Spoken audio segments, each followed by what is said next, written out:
আজকে বক্তব্য আমরা আজকে প্রধান অতিথির কাছ থেকে শুনব। তারপরেও আমি দুই একটি কথা বলে শেষ করব। আজকে এখানে যে প্রোগ্রামটা নেওয়া হয়েছে, নতুন সদস্য সংগ্রহ এবং পুরাতন সদস্য যারা আছে তারা নবায়ন করবে। এখানে আমাদের একটা জিনিস খেয়াল রাখতে হবে, আমাদের প্রাণপ্রিয় নেতা দলের বিএনপির ভারপ্রাপ্ত চেয়ারম্যান জনাব তারেক রহমান বলে দিয়েছেন, কোন অবস্থায় নেশাখোর, চাঁদাবাজ, নেশা বিক্রেতা এবং খারাপ মানুষ আমাদের দলে নেওয়া যাবে না। যারা আওয়ামী লীগ করেছে, যারা আওয়ামী লীগের সাথে ছবি আছে, যারা 5 তারিখের পরে বিএনপি হয়েছে, তাদেরকেও নেওয়া যাবে না। আমাদের বিএনপির লোকের অভাব নাই, অন্য কোন দলের লোক আমাদের দলে আনার দরকার নাই। আমি একটি কথা বলে শেষ করব। এখানে অনেকেই বক্তব্য রেখেছেন যে আগামীতে আগামী নির্বাচনে কে নির্বাচন করবে নারায়ণগঞ্জ 4 থেকে। আপনারা জানেন এই 5ই আগস্ট কিভাবে দেশটা স্বাধীন হয়েছে। 28 অক্টোবরের পর থেকে আমরা এই নারায়ণগঞ্জে আন্দোলন সংগ্রাম করেছি।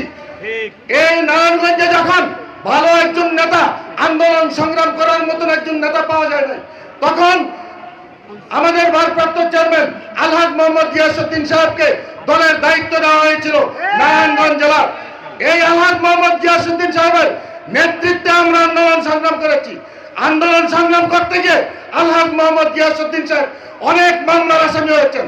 তার স্ত্রী পুত্ররা পর্যন্ত বাড়ি ঘরে ঠিক মতন থাকতে পারে নাই, তার পুত্ররা পর্যন্ত শত শত মামলার আসামি হয়েছেন।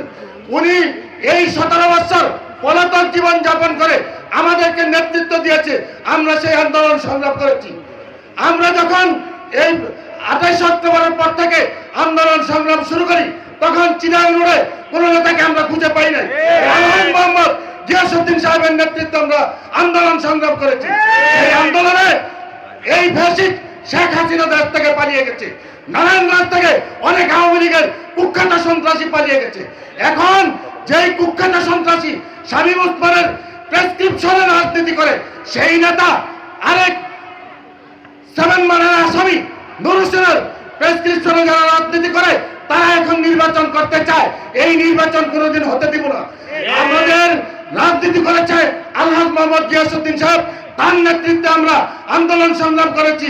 এই আলহাজ মোহাম্মদ গিয়াসউদ্দিন সাহেবের স্ত্রী মারা গেছে, উনি জানাজায় উপস্থিত হতে পারে নাই। সুতরাং দল তাকেই নমিনেশন দেবে। আগামী দিন ইনশাল্লাহ এই আলহাজ মোহাম্মদ গিয়াসউদ্দিন সাহেব ধানের শীষ প্রতীকে নির্বাচন করবে। আপনারা আজকে থেকে নির্বাচনের কাজ শুরু করবেন। আগামী দিন ওনাকে এমপি হিসাবে বানিয়ে আনবো এবং মন্ত্রী হিসাবে আনবো, এই আশা ব্যক্ত করে আমি আমার সংক্ষিপ্ত বক্তব্য শেষ করছি। আল্লাহ হাফেজ।